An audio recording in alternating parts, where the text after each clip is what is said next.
12 persons die, over 70 others injured after a school building caved in during classes in just not local government area, Plateau State. Efforts still on to rescue more persons.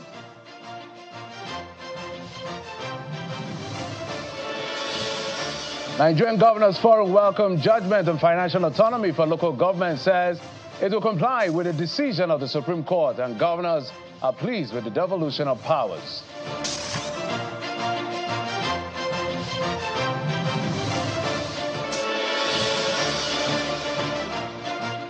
Hello and welcome to Politics Today, reaching you live from our global headquarters here in the nation's commercial nerve center, Lagos.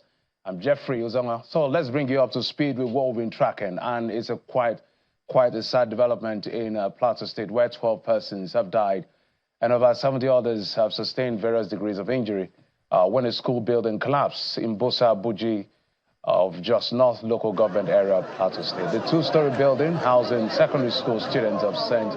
Academy caved in while school was in session, with students attending lectures. Security agencies and rescue operators and excavators, members of the Red Cross Society are on ground trying to rescue more students and teachers buried under the rubble.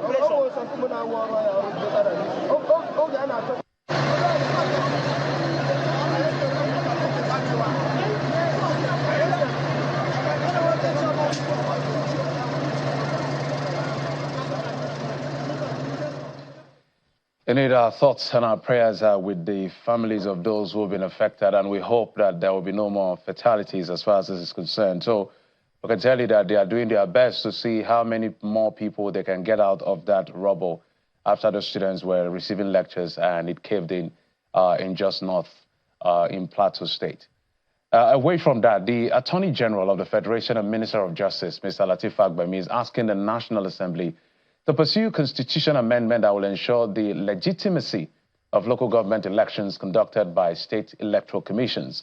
The AGF said this at a retreat organized by the Policy and Legal Advocacy Center for the National Assembly Committees on Constitution Amendment in Lagos. The senior advocate of Nigeria explains that such amendment should safeguard local governments as well as introduce measures to ensure uniformity and security of tenure of local government chairmen. Meanwhile, the Deputy Speaker of the House of Representatives says the National Assembly will strengthen the independence of the judiciary and shield the judiciary from political pressure. So they are in Lagos trying to make sure that they put together some of the amendments that are necessary, get the understanding of Nigerians as to how this will proceed. So by next year, we should see the Constitution amended. So everybody is looking out for that eventually. So what is going on in the country is part of the conversation that they'll be having as far as the National Assembly is concerned, as provided by law for them to be able to alter certain sections of the Constitution. Now, still on the issue of local government autonomy that happened yesterday, the chairman of the Nigeria's Governors Forum, Governor Abdulrahman Abdulrazak of Kwara State, says governors are happy with the Supreme Court judgment that has upheld local government autonomy, explaining that it relieves the burden on governors. Speaking at the State House in Abuja in company of the Bauchi State and Imo State governors, the forum's chairman said the forum will be meeting next week, Wednesday, to look at the issues and come up with some sort of a resolution. He also reacted to the meeting between the president and organized labor on the new minimum wage and the possibility of a shift from the 62,000 naira proposed by the tripartite committee. Let's take a listen to him. Welcome the ruling of the Supreme Court. Compliance is a given. And our attorney generals have applied for the enrollment order, which we'll study carefully. But by and large, governors are happy with the devolution of power in respect to local government autonomy. It relieves a burden on governors. People really don't know how much states expense in bailing out local governments. It's not going to affect the states. We've never tampered with local government funds, so it's going to continue. What the local governments have to do is to manage themselves, especially with the upcoming minimum wage, to manage their affairs and make sure salaries are paid. Traditional rulers get the 5%, and those are the main issues. The forum will meet next Wednesday to look at the issue wholly and then come up with a resolution of that. As you're aware, the tripartite committee has met and submitted its report. Yes. The movement of figure is a prerogative of the president, which he will also transmit to the National Assembly for robust debate before it's adopted. Well, so the forum chairman says they've never tampered with local government funds. The Attorney General took them to court because of tampering with local government funds. So we need to find out who is saying the truth or who is actually not saying the truth. We don't know. But at the end of the day, the important thing is that local government will have autonomy to control their own finances, which is why I guess the Attorney General had to go to court to say let this money go directly to them because they're also a tier of government. But there are constitutional issues around all of this. We're still going to explore that conversation today with the people in the know, from the legalese to the people who are the practitioners at that level. So everybody is on board today on the program. But we'll bring you all of that after we'll bring you your political roundup stories.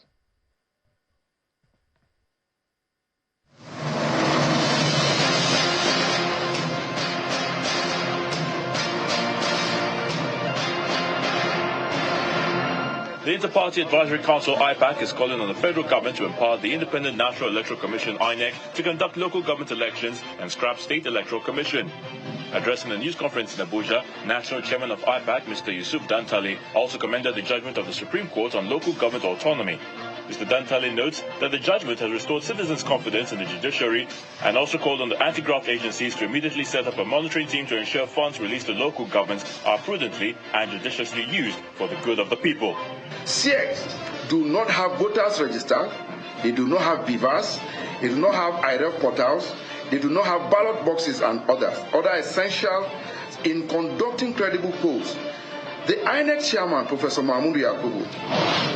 A group of gender inclusion activists has applauded the granting of autonomy to local governments. The women who were speaking at a meeting in Abuja say they also look forward to laws empowering women at the grassroots level towards improving their well-being and political participation.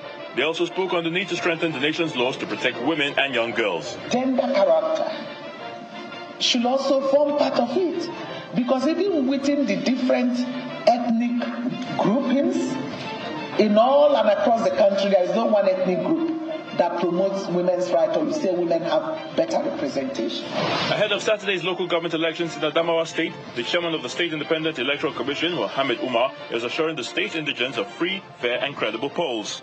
Speaking during an interview with Channels Television in Yola, the state capital, he also says about 10,000 personnel, including security operatives, have been deployed across all the polling units where elections will take place across the 21 local government areas of the state. I call to the people of the state is to turn out in mass and vote for the candidate of their choice. The assurance I'm giving them is this election is going to be free, fair, credible, and I believe going to be acceptable. The Yobe State Governor, Maimala Buni, says his administration has come up with an 11-point agenda that will provide opportunities for the indigents of the state. Governor Buni gave this assurance while swearing in 2 commissioners and other civil service leaders in Damaturu, the state capital. He also urged the appointees to ensure proper accountability of government properties. All of us should endeavor to work as a team in our various places of work towards the actualization of the agenda for our speedy development. Let me once again congratulate you all on these well-deserved appointments and enjoin you to work as a team players. Be just and fair to all in the discharge of your duties.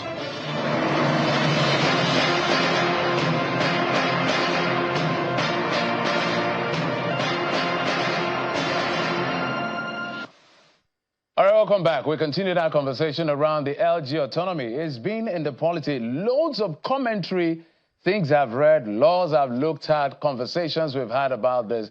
It's groundbreaking, that judgment, milestone, if you say, because it's been a long time. There are pros and cons as all of that. You heard the governor of Kwara State saying that, oh, this is like removing burden from us. We carry a lot of burden, so it's important that they carry that burden themselves. So we'll look at all of that today on 2 parts of the program exclusively dedicated to this conversation, but on different aspects of the conversation. First, we'll talk the legalese. Why we've been joined in the program by a lawyer. He calls himself an independent governance policy analyst and a friend of President Bola Tinubu, a member of the PDP, Mr. Daniel Bwala. Is that the best way to introduce you? Was I correct, Mr. Boila? Unless one, I'm not a member of PDP. Oh, you have left the PDP? Yes, I have left the PDP. Okay, but you're not in the APC? I'm very close. We'll talk about that another day. Let's talk about why we brought you here. The judgment has come. We've heard comments from everyone, literally, as far as this is concerned, for and against. But let's get your assessment of this judgment of the Supreme Court that says, look, no longer business as usual. Send these monies to the local government areas. In fact, if you're carrying any other nomenclature apart from elected officials, whether it's transition, caretaker, whatever name you want to call it, forget the money. Help us make sense of what you think about this. So the Supreme Court is not just a court of law, but it's also a court of public policy. The world over, the apex court of the land play this dual role. There are instances where they interpret the law strictly as they are, and there are instances where they interpret the law, but then apply public policy to cure the mischief. What has been the mischief is that the clear provision of the law, which provides for joint account between the state and local government, has been abused by governors over time, and therefore governance is not delivered at the local level. And if you know the powers of the lawmakers, constitutionally speaking, they are to make laws for good, order, and good government, for peace, order, and good government. Where the law made by the National Assembly does not provide peace, or does not provide order, or does not provide good government, the judicial branch of government can strike that law, can interpret that law howsoever to give the meaning, the spirit, and the intent of the lawmakers to the extent that it will give good governance. So the judgment of the Supreme Court is reflected in that spirit. And what the Supreme Court judgment is doing at the moment is to take governance right to the level where governance started from. Before we all came to the center, we were all from our native lands. If you look at the national anthem of recent time, we came from native land to the center. So government start from that locality. And I'm happy that governors are even appreciating it, like the governor of Kwara saying that this is even a burden that has been taken from them. I hope that other governors in Nigeria will also see it from that point of view. But this is one of the greatest breakthrough of democracy that President Bola Ahmed Tinubu's administration has brought. We've been on this journey for long.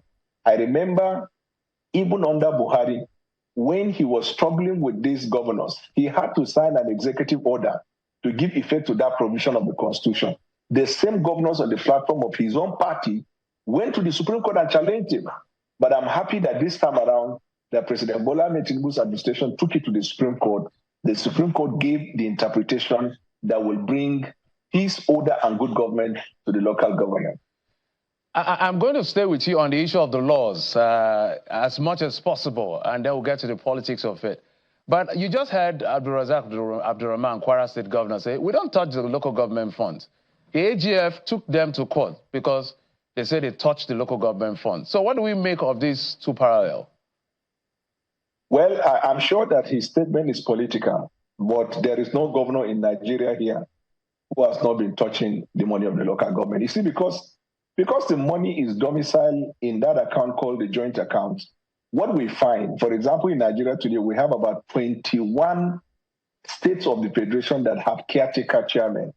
Who are the caretaker chairmen? They are usually the special advisor, special assistant of the governor. He makes them caretaker chairman, and while they perform their duties as chairman, every revenue that goes to that local government is administered by the governor. So the governor is also the chairman of that local government, but he uses his special assistant. But the Constitution recognizes a democratically elected local government having the same functional powers as the state and as the federal government. So for the governors to say they have not been touching the money of the local government, it then means that there should be a safe conclusion that that state that is making that postulation should be able to account for, from the day they started this administration to this moment, all of the monies that go to the local government. It's about 20 point something percent in the allocation, while 26.6 or 26.8 goes to the state and 20.2 or so goes to the local government. If these monies have been going directly to the local government in Nigeria, there is no crisis in this country that will come to the center to the point where the pressure is placed on the president. We'll be able to deal with primary health care.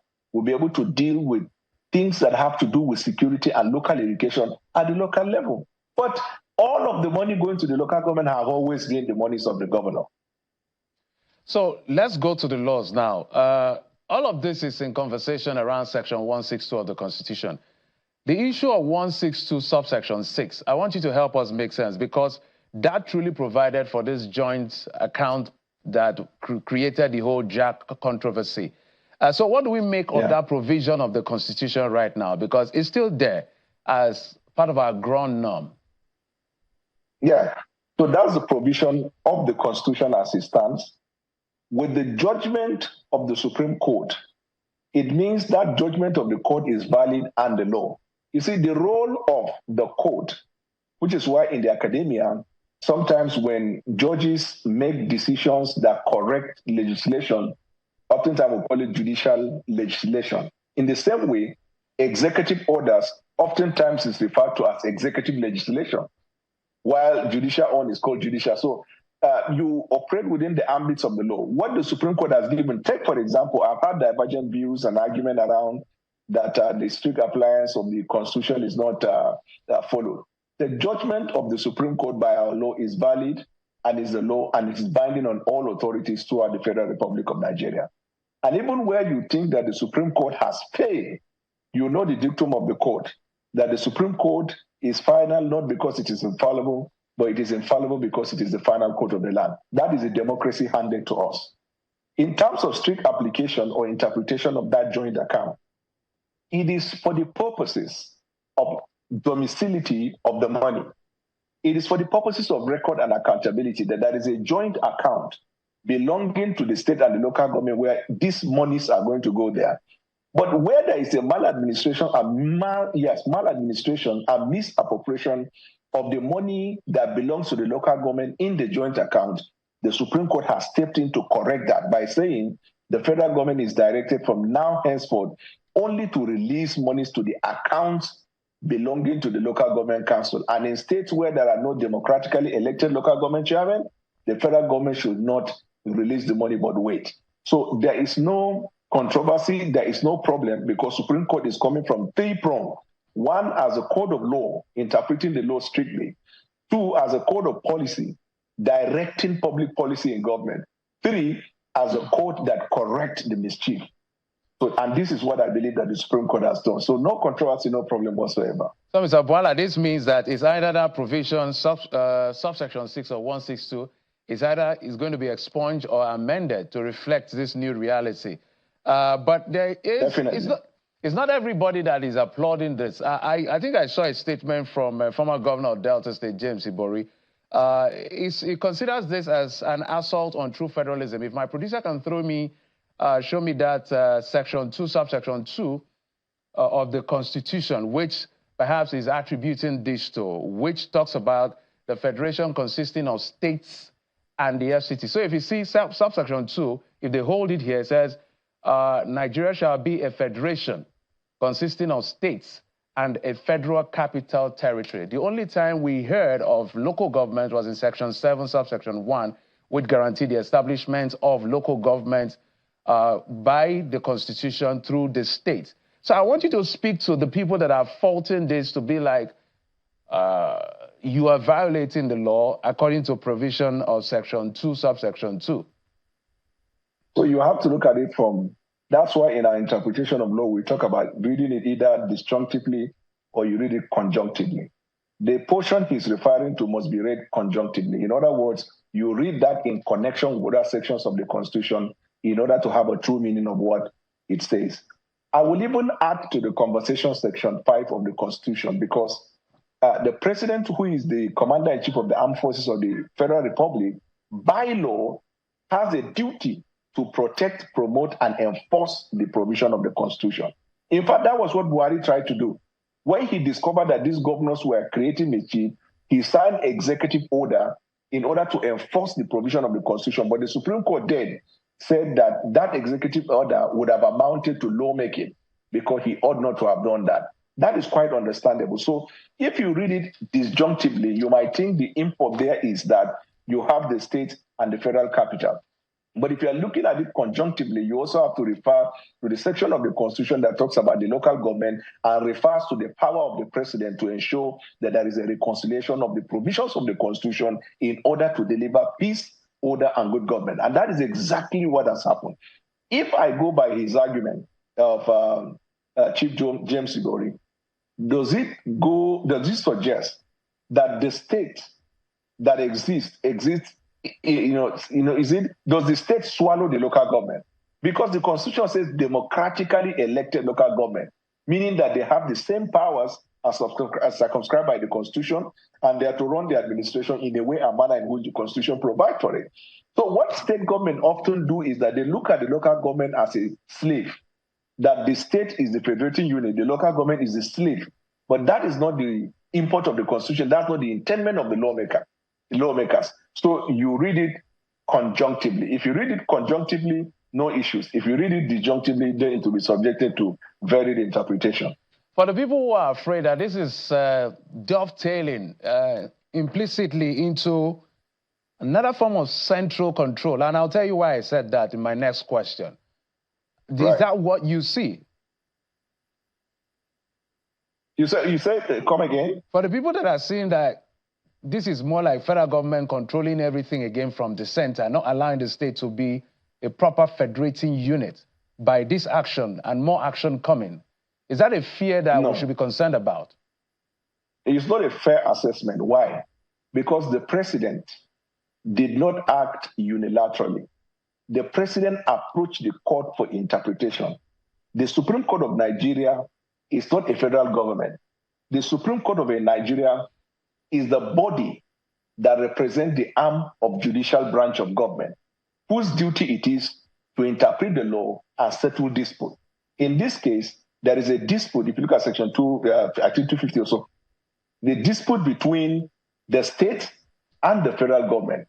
Assuming President Bola Ahmed Tinubu, by a fiat or by executive order, makes an order or direct the central bank and say, go ahead and deposit money to the local government chairman to themselves only, then the federal government is usurping the jurisdiction of the state. The federal government is overreaching its power.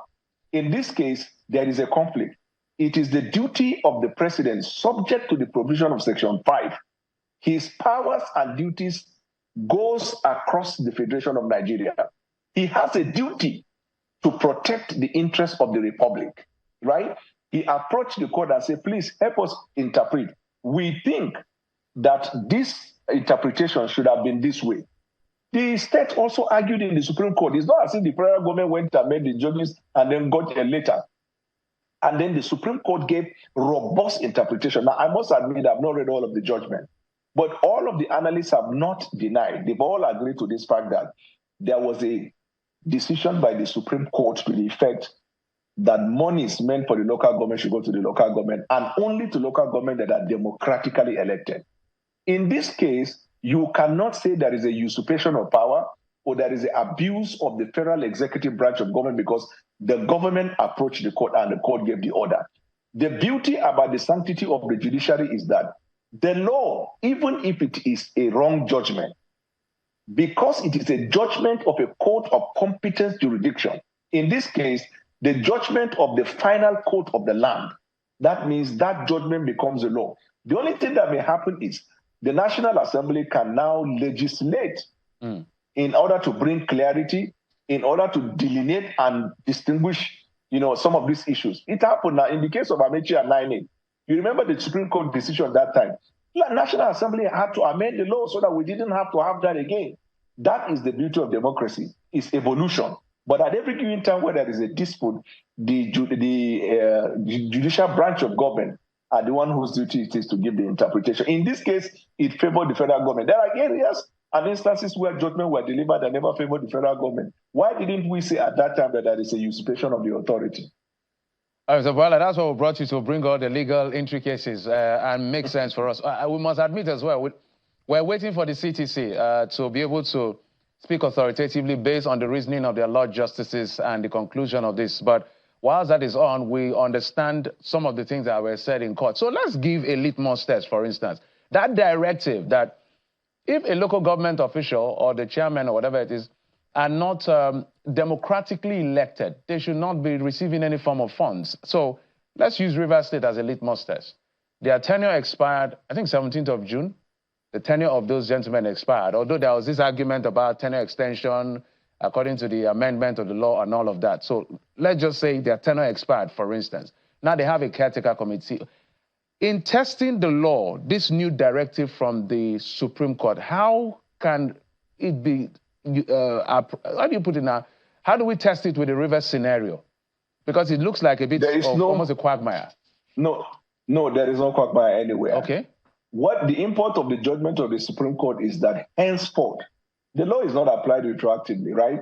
Henceforth, democratically elected local government chairmen are the ones that are recognized by law. In places where there are caretaker already, the judgment of the Supreme Court, without a consequential order sacking them, will never sack them from where they are, because there can never be vacuum in power. What will happen is that to give effect to the judgment of this court, there will be need to conduct election as soon as possible in all the states that are concerned, so that democratically elected people who assume those places will then have access to the funds. The succor, the security that the Supreme Court has given to the system is that monies meant for the states, for the local government, where there are caretaker chairmen, will be suspended at the moment until when there are democratically elected chairmen there. But the judgment of the Supreme Court without a consequential order does not suggest that the caretaker chairmen who are presently occupying the seat will vacate the seat. No, they will be in that seat until there is a conduct of local government election, because there can never be a vacuum at any given time.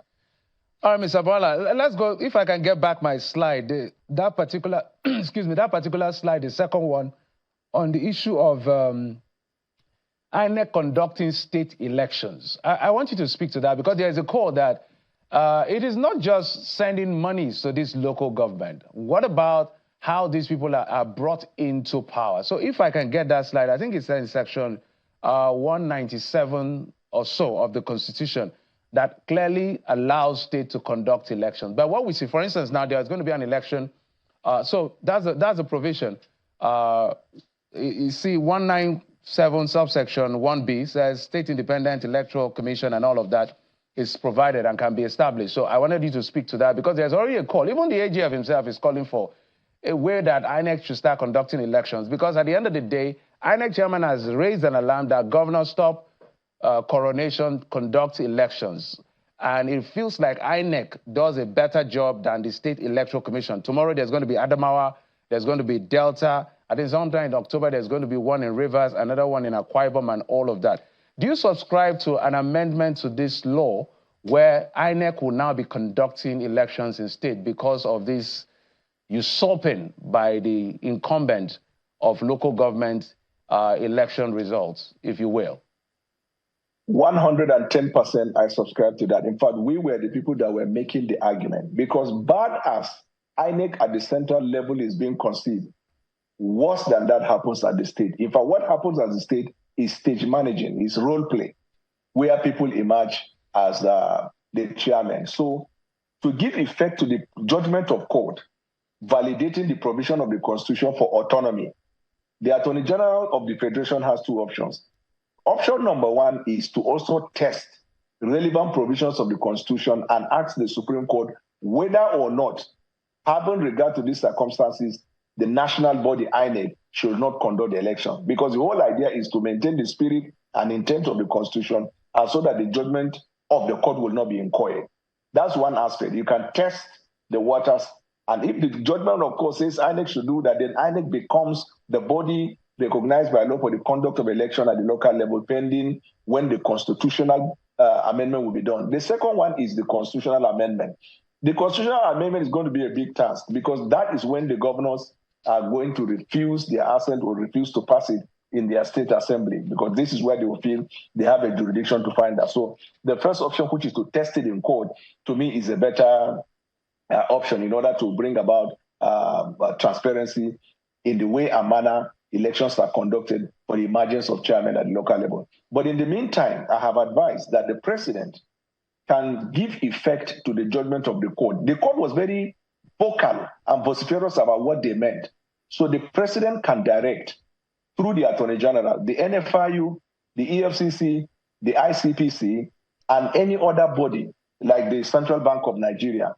They can create a unit in their respective offices that monitors 774 local governments and collect from the banks where all the accounts of the local government are domiciled weekly reports of the inflow and outflow. They are empowered by law to demand for this report and this account, so that we do not come to start prosecuting people after they don't steal the money. It is in a way to prevent that. Now, when you have a unit that monitors the inflow and outflow of monies going to the local government, because it's like the case of what we call state of emergency, the doctrine of necessity. It has called for that. Now, once you have these bodies who monitor the inflow and outflow, you'll be able to stop the governor still from coming through the back door to collect the same money. Because if the president does not do that, still what will happen is that the governors will influence still their same people to come through that democratic means and use the back door to collect it. So once the president is able to take these measures, we'll be able to bring stability. The good news is that any chairman who does not come to his senses to know that he's not covered by Section 308 and decides to show loyalty by committing crime against the state or against local government, EFCC, ICPC, or any other law enforcement in the circumstance can take action. All right, Mr. Bola, I can't let you go without running to your tweets about this perhaps grouse, if you will, with maybe we'll leave the issue of LG autonomy to politics now, with Senator Ndume, who has been speaking about the inability to access the president. It appears that maybe all is not well within the APC ranks. And you're saying that Senator Ndume is being selfish, in your word. All of this is using Nigerians' suffering as a toolkit for his personal gain. Maybe I would like you to speak to that as well, because he's a top official of government. He's the chief whip of the Senate. At that level, he should be able to see the president. So what I do is that before I make a comment or judgment on an issue, I have to look at it from all points of view. I've listened to a number of his interviews and his outbursts. And central in all of these things is that people do not access the president. And he put himself forward. You know, in the interview he had on Arise yesterday, he said on many occasions he meet people, the president on the way. The president will say, I don't see you. Or he will say, now your people know what make I see you. So in this case, it is about him and not about the people. But one thing that must be pointed out is the Senator Ndume, being a stakeholder, knows that if he cannot see the president to tell him anything at all that he feels is of national security or national interest, there is a Senate president you can convey the message through. There is a vice president who comes from the same state where you come from. You can pass the message through.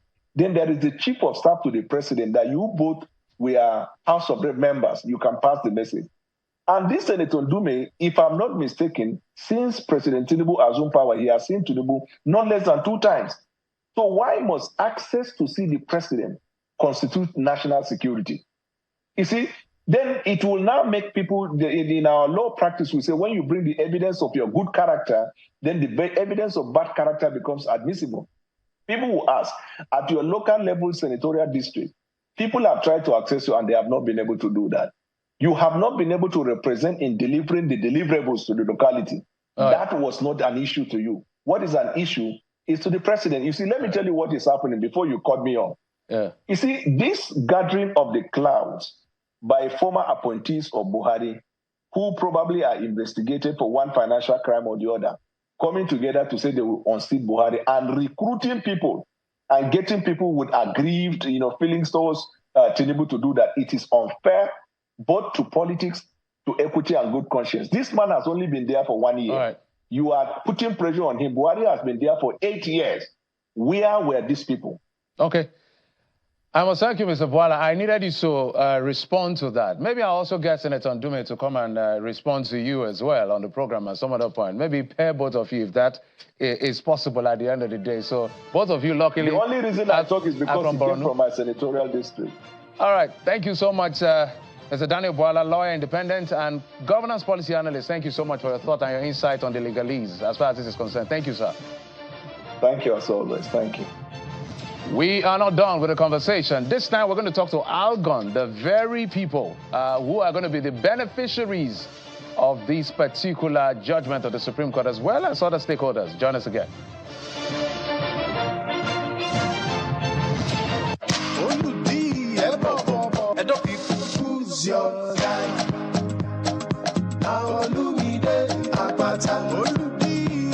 See how sweet they like beans and rice.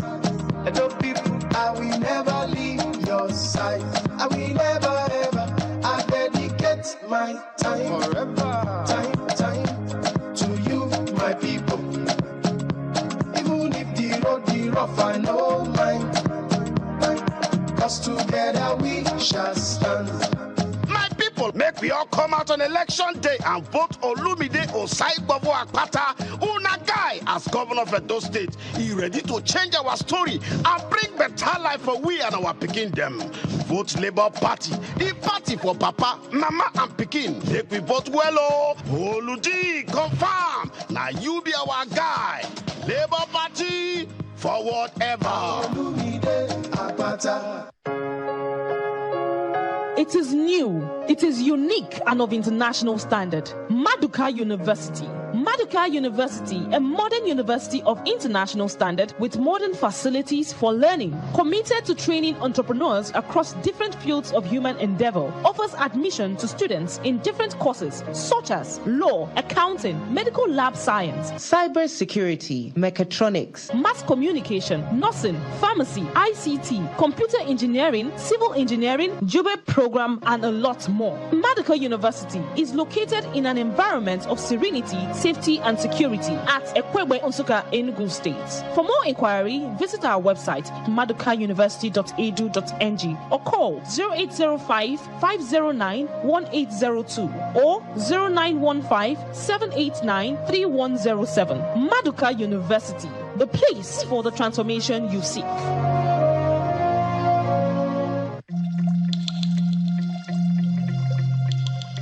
The Duchess International Hospital caters to every aspect of the family's health needs.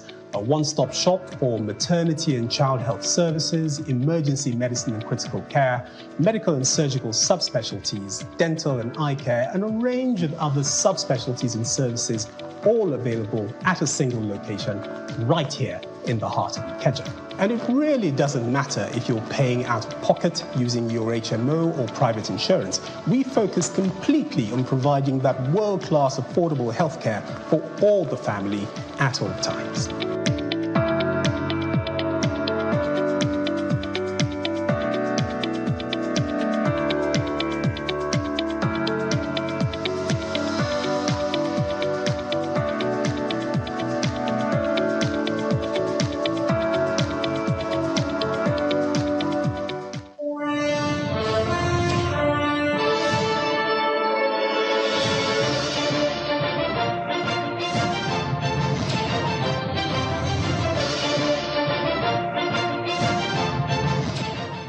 Welcome back. Let's now shift gears. And there's still the conversation about LG autonomy because it's a big one. We've been joined in the program by two gentlemen.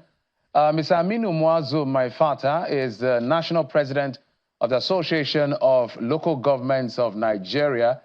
He joins us on the program, as well as Akogun Kola Onadipe is the national coordinator of Joint Initiative Forum, a non-partisan advocacy group and think tank for National Project Development Initiative. Thank you, sir, for coming on the program. Thank you very much. Mr. Maifata, I want to thank you for coming on the program. So let's begin with you. This is, I'm sure it's an exciting news. So is the chokehold of the governors who have been vilified in this entire process, is it really off the neck of the local government areas?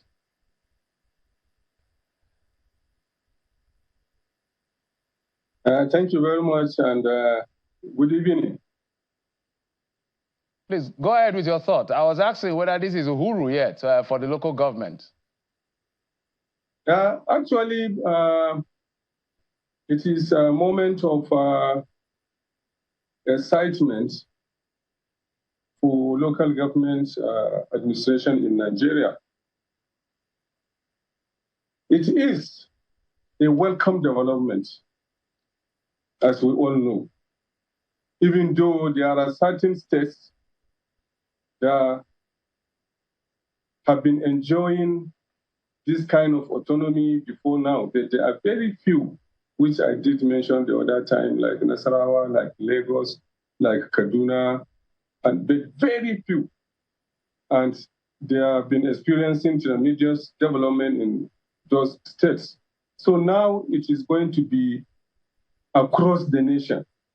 So this development, this freedom in some few states where the governors, like I just mentioned, don't tamper with the administration of the local governments, be it their financial transactions or their administrative autonomy. So it is a welcome development that each and every person, most especially people at the grassroots, welcome. And we cannot say there are losers or there are winners, but it is an unanimous decision of the Supreme Court. And since the Supreme Court has spoken and people are so happy about the pronouncements, then as law-abiding citizens of the country, then we just have to bow and then follow strictly and allow local government councils to breathe. All right, if we bring you back to the studio, so Mr. Anadipe, you've been a former commissioner, so you've been in the space as much as possible. Do you think by this, okay, maybe I'll rephrase it this way. Besides the release of these funds, how can local government really be free from the control of the governors? The reason I said that is that some people are concerned that this may just be an academic exercise in the long run, at the end of the day, where because the governors have a strong role to play in deciding who becomes a local government chairman and councillor, they will always look for a way to have access to that money for those who tamper with that money. Yeah. Let me first of all lay it well. And I think you've done well by asking that particular question.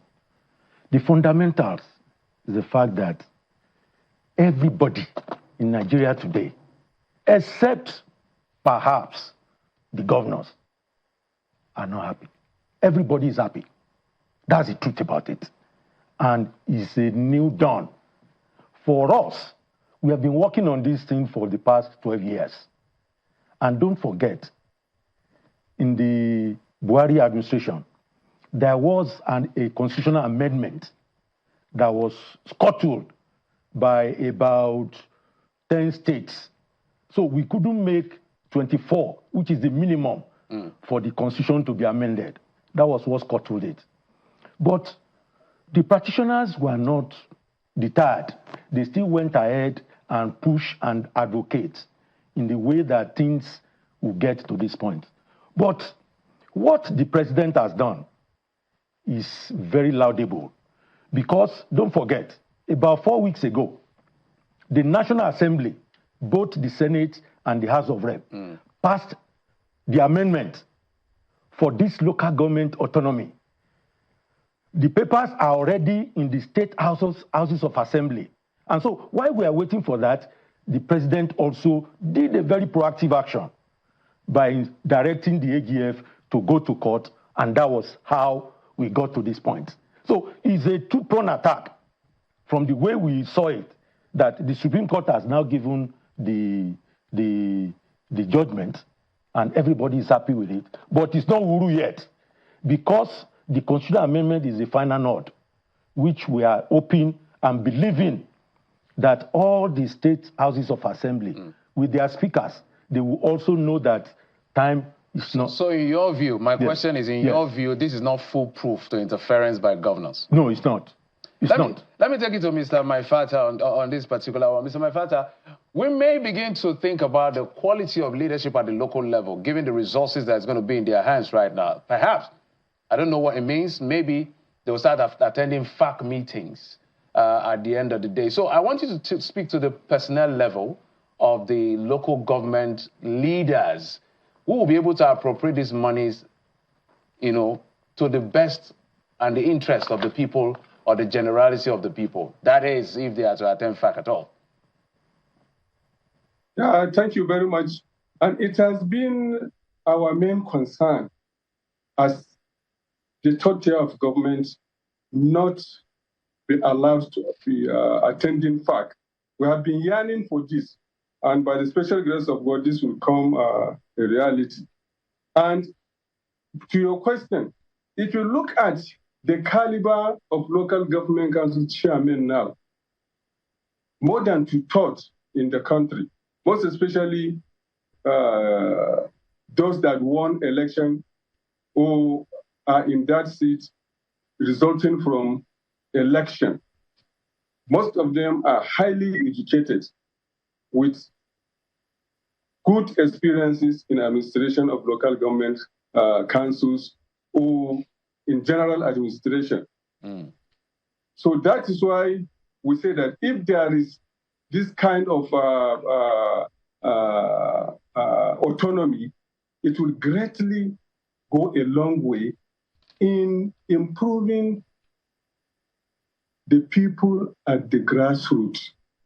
The issue of incompetency will not be there. But what we need to do, most especially as Algon at the national level, is to come up with strong sensitization so that this advantage or this autonomy that majority of the people, in fact, overwhelming majority of Nigerians have been yearning for, which we have just passed the step 1, will not go in vain. So we need to sensitize, resensitize, and then bring up the required or basic requisites that will enable the local government council chairmen to perform well. And we need... Land on your thought, please land on your thought, please. Okay, and we need serious check and balances, because we have been talking to ourselves since yesterday. We should not take this for granted, because Nigerians' eyes are on us. They are expecting, the expectations are so high, so we need to sit up. We need to be imbibe the culture of transparency and integrity so that we can deliver on the expectations of Nigerians. All right, Mr. Maifata, you literally took the words out of my mouth. I'm going to ask you another question following up, piggyback from what you said, and the question also comes from Mr. Onadipe, which has to do with self-accountability. Councillors have legislative arm, so they are both playing executive and legislative role. How do you think they can check themselves and check the chairman to be able to give proper account or to be properly accountable for the resources in their hands? You've just mentioned it.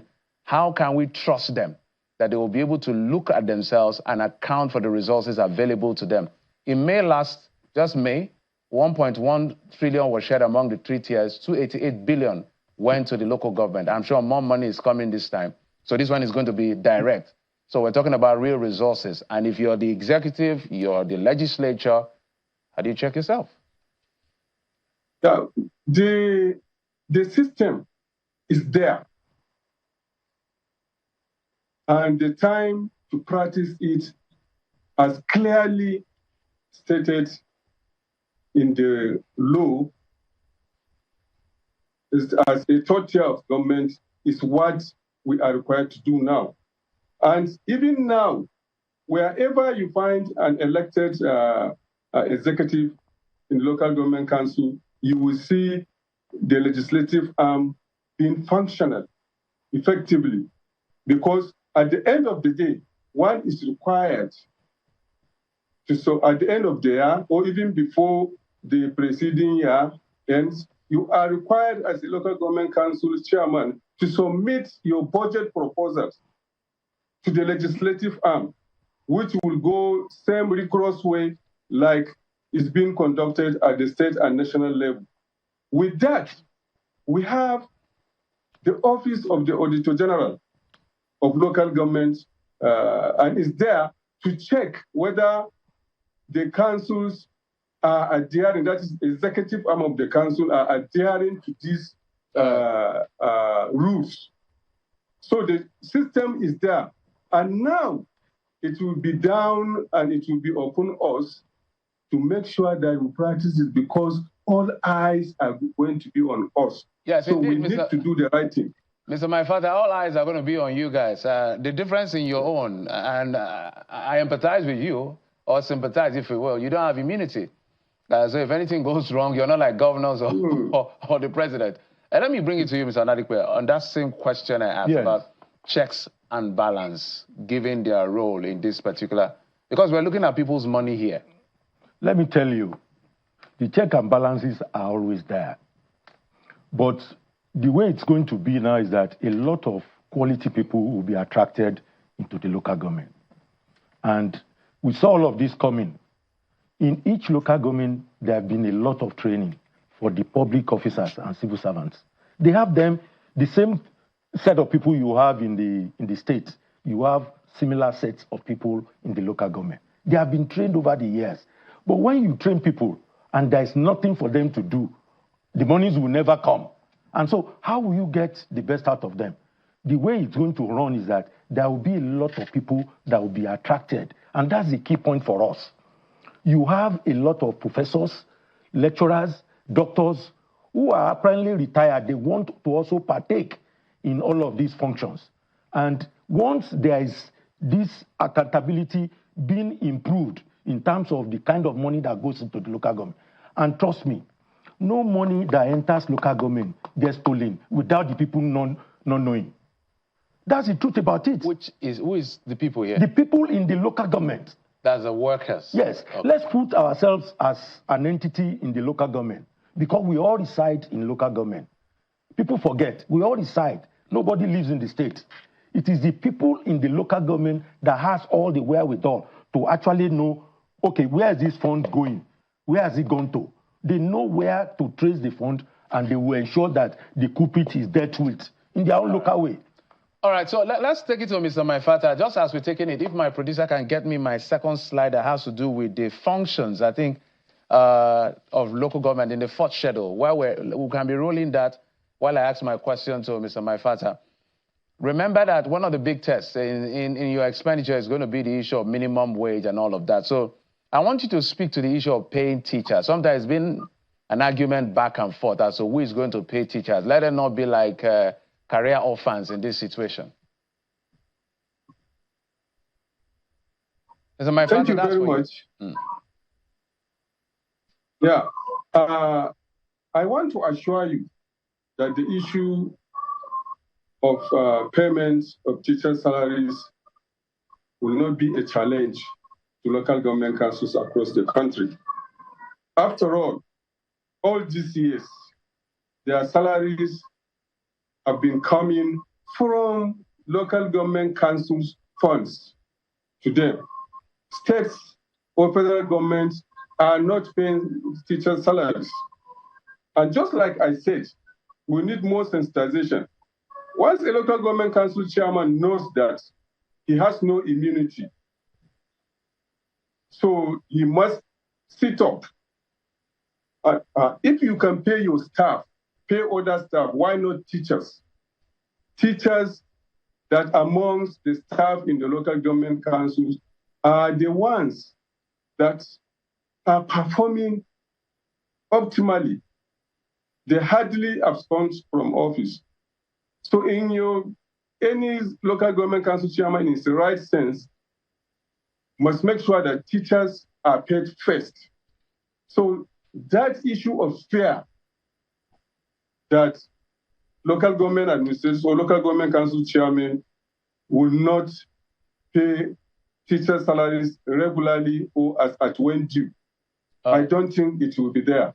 All right, we're totally out of time, Mr. Nadikwe. The reason I asked that question is because Abdurrahman Abdurazak said that this is like removing burden from us. We've been bailing out local government for a long time. So thank God this is going to be off our back. So 30 seconds so that we'll wrap up. Well, I had Governor Razak, but the point there is that all the monies for the teachers are already in the local government allocation that is coming from federal government. And the problem is always been that once it gets to the state capital, and somewhere along the line, that's where the problem is. You never get to know what is actually going for local government. The governor said they don't tamper with the state fund. Look, they don't tamper. Invite every governor here, one by one, to take their stand. That's why they are hiding under Governors Forum. They can't come back and say that they don't believe in these things. Right. They won't. Because we'll wait for them on the re-election. And that's the issue. We'll definitely get one of them to come and talk about this sometime. All right, we must thank you, Mr. Akogo Kola Anadikwe, is the National Coordinator, former Commissioner in Ogun State, and National Coordinator of Joint Initiative Forum, as well as the National Chairman and National President, I should say, of the Association of Local Governments of Nigeria, Algon, Ms. Aminu Muazu Maifata. Thank you, gentlemen, for coming on the program. We appreciate you. Thank you very much. Well, that's it on the program. Thank you so much for your time and company, and we wish you a very lovely weekend. I'm Jeffrey Uzama. Good night.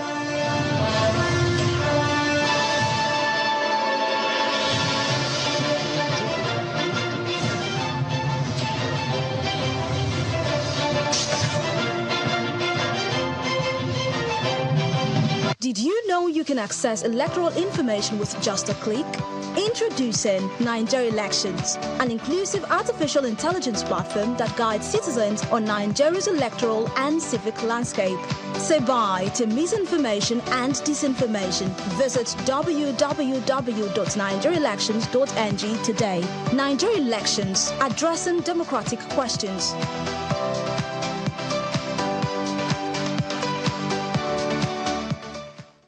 It saddens me that our wildlife and forests are disappearing, and that Nigeria has become a hub for wildlife trafficking. But together, we can change this story. We can lead our region with stronger laws that prosecute more offenders. Let's create a future where people and wildlife can thrive together. Please report wildlife crime and help make Nigeria a haven for wildlife. Because protecting nature protects us all.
Every person is subject to the rule of law, and that's why you